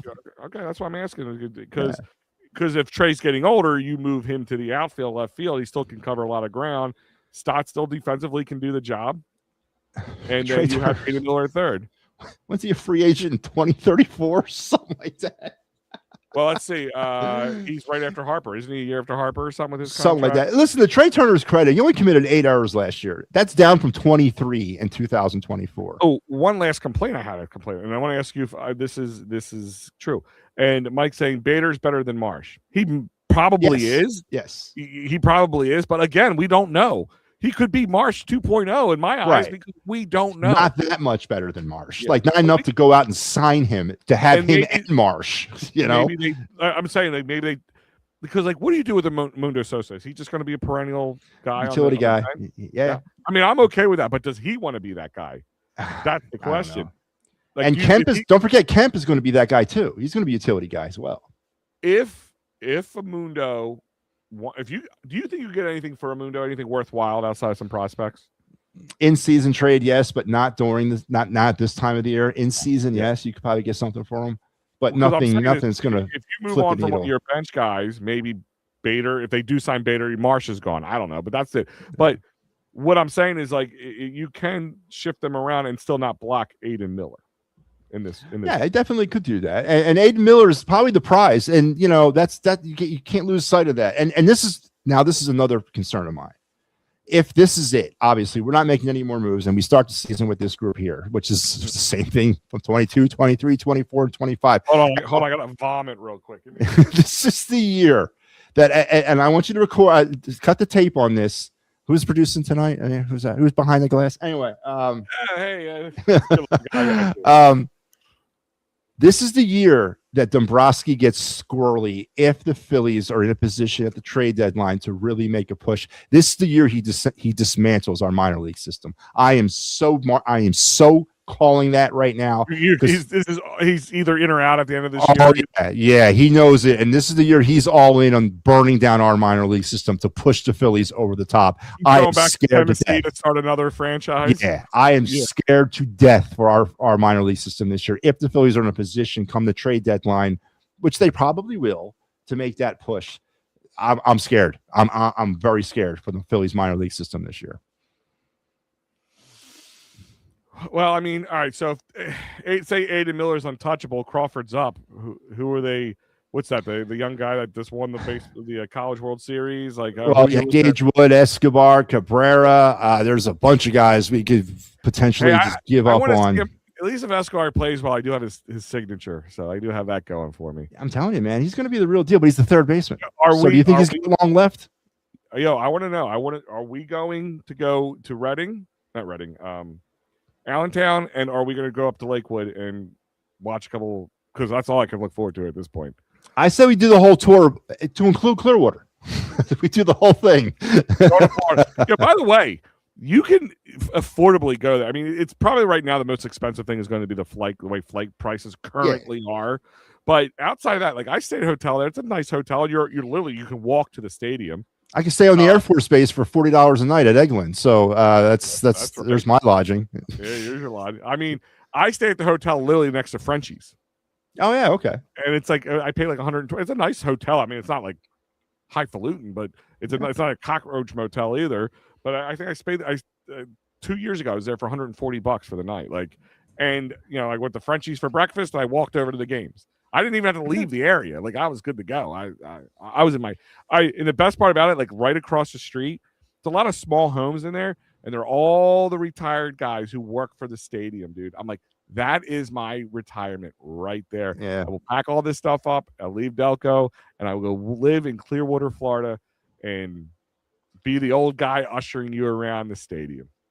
Yeah, Clearwater, Niceville, it's all really, really nice down there. I would definitely that would be for me. No, we'll do the tour of the minor leagues. I love minor league baseball. It's my favorite.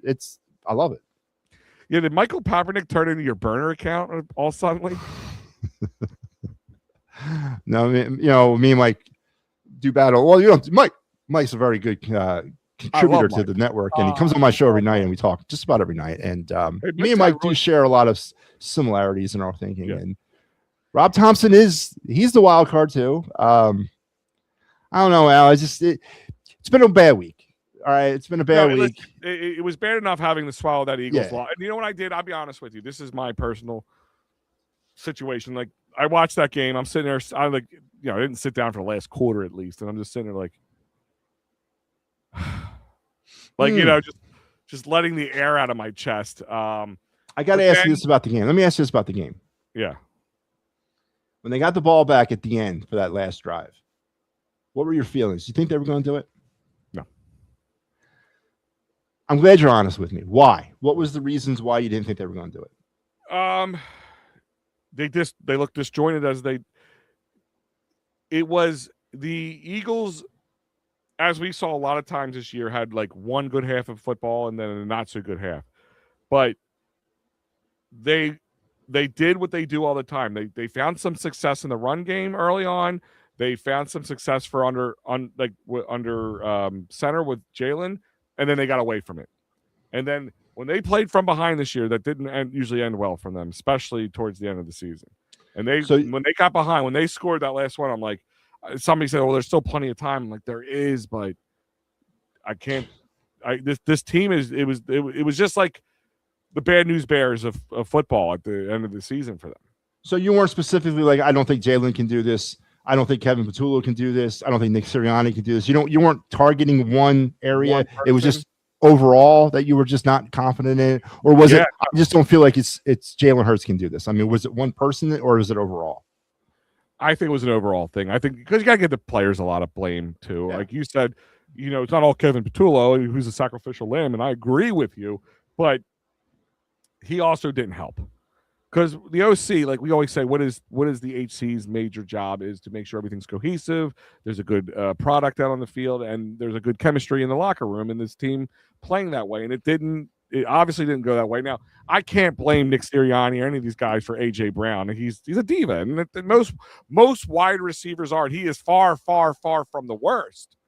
Chad Ochocinco, Antonio Brown, be damned, and all those guys out there like that. But there was like a lot of disconnect, and I think the offensive line was trying. They just couldn't keep themselves together. Popsicle sticks and bubble gum. Saquon wasn't the Saquon. Plus, he was not getting the blocking that he needed. The run blocking was terrible, just absolutely terrible this year for the most part, and that will be the only thing I'm going to bring up here about the draft because I hate looking this far into it. But my number top reasonable draft pick for the Philadelphia Eagles in the 2026 draft is Caleb Lemieux from the Utes. Yeah, that's not from the my cousin Vinny, the two Utes. No, the Utes. Utah. Is that Utah? Yeah, 6'6", 304 pounds. The dude is versatile. He's a left tackle, so usually they tend to be a little bit more athletic. Mm-hmm. But I'm sure he can move to the right. But he like Lane has a lot of the same characteristics. He did not allow a sack all year long. I think in his career, he had only 2 sacks and total of 25 pressures. He's a big boy. He's athletic. He stays healthy. He is my guy that I'm looking at to fill in for the offensive line because we have to worry about some guys health-wise, and I have a really sinking feeling that we've seen the last of Lane Johnson. I really do. So do I. Listen, Al, thank you for letting me come on. I'll let you go and close this thing out. Yeah. Anytime, man. But I'll leave you with this. We might need a new right tackle, but we're also going to need a T1, a CB2, and potentially an RB2, because I don't know what's going on with the running back room right now. And I don't know if Tank Bigsby and Matt Shipley can go. I don't think he's. That's another one, and I don't know if that's more Patullo or Sirianni, but I really don't understand why Tank didn't get. He's a north-south guy. Yeah. Not that Saquon can't be, but he's he can change directions on the dime like the wind. But I'll let you go. Thank you, Matty B, captain of the ship. Great work as always. I'll talk to you. Take care, man. See you. That's Matty B. For those who don't know. Let's see. Michael P. If the Phillies shit the bucket this season, Harper will be asked for trade out there after this season. With the looming lockout, Mike, I don't know. I don't know how to feel about that, to be honest with you. Things might not change because of that reason. Could he ask for it? Sure. I wouldn't. It wouldn't shock me. I'm not going to fight. I'm not going to argue it. They could have better play call, but Sirianni knew he was gone anyway, so they let him call his last play. I really hope they didn't do that in that situation, but I wouldn't put it past them. Turner, Schwarber, Harper, Garcia, Marsh, JT, Stott, Crawford. This is our 2026 lineup. As it looks right now. Now, the Luis Ariz, I know Matty has talked about him a lot. I know I have followed him and talked about him. But I think, if you're going to have a second choice, it's a really good second choice in the sense that he's not Bo Bichette. He's really not, but he is defensively really, really good. He's not a power hitter, which I don't want another one. He's young enough. You don't have to sign him to a 7-year contract. And if you have to move on from him in a year or two, then you move on from a year or two. The whole team was to blame for Sunday's game. Yeah, Rob, I agree with you. There was a disconnect. So when the disconnect comes like that, I guess you do have to point at the coach in this case, and that would be Nick Sirianni. The boss showed up. Yes, he did, Adam. Yes, he did. He was wondering who's behind the curtain. It's actually him. He pokes me with a stick every time I say something like, so if you see me, it's him poking me. The Eagles also need a new HC. I'm not going to get into it. Mike, I love you to death, but there is problems, and he is not he's like watching a knuckleballer starting pitcher who just really is good. It's not pretty. It's very unorthodox. And even Matty B said it. If they go back and win a Super Bowl next year, are you okay with the up, the down, the up, the down? I mean, I'll take another Super Bowl again in another year. I'm not saying that's going to happen, but we got to see what magic they can play. Maybe there was a little hubris coming in the season that, Howie didn't have the best off season. I really think, there are a couple signages that he could have made better. But they still have a good nucleus. Jalen is a good quarterback. I don't care what anybody says. He's not the flashy stat padding quarterback, but that's not what you need. I want W's. I want championships. I mean, it's where me and Matty B will agree. And as I said about the John Harbaugh signing, if John Harbaugh was the coach for the last 5 or 6 years here, we would tell him out of here. We're done with him. I don't want to hear he worked under a really good coach or he can bring it better. I mean, at times his team looks like they're happy as can be. So when they're winning, they're happy. I mean, I don't know. I can't blame Nick Sirianni. Great show, Al. Love, especially on Fridays. Good way to wind down along. Hey, Adam, always a pleasure, my friend. Thank you. Harper's not going anywhere because of the lockout. Yeah, and the contract makes it a little more difficult too. I mean, maybe because you become a Dodger at one point, that would just be, the ultimate slap in the face for us. But with that being said, we're almost 2 hours into it, guys. Hour and 45 minutes. And I actually had a lot of fun. And you know what, guys? I hope it was as medicinal for you, therapeutic for you as it was for me tonight. I've been holding on to this all day. Off topic, Al, for calling me Rob, not Robert. Oh, thanks for calling me Rob, not Robert.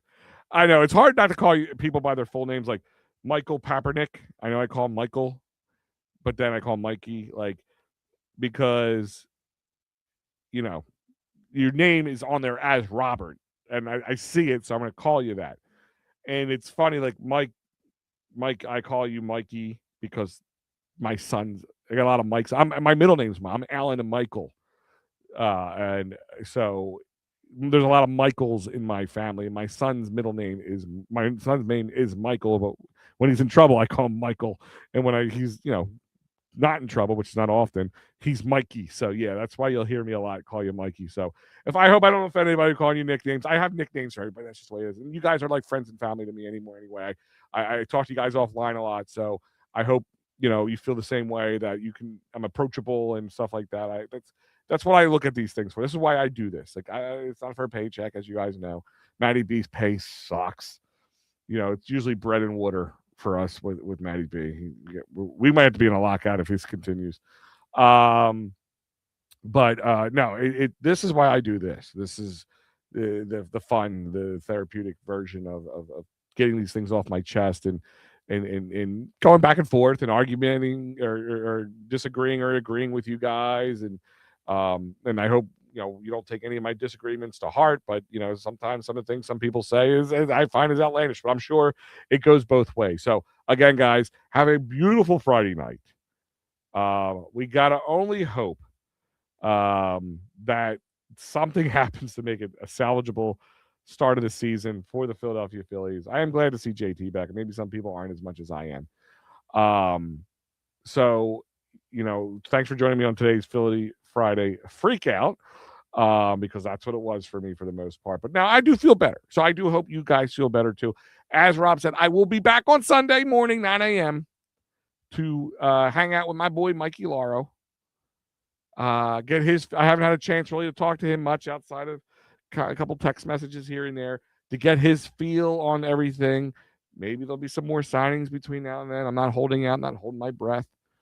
I am actually going to be guest starring tomorrow, or as a guest on the my old friends show, Patterson Fanatics. I believe it's their 8th year anniversary. So James and Joey, congratulations. I will see you tomorrow morning for a short jaunt over there. And because I've been having to postpone it with them because this life was getting in the way.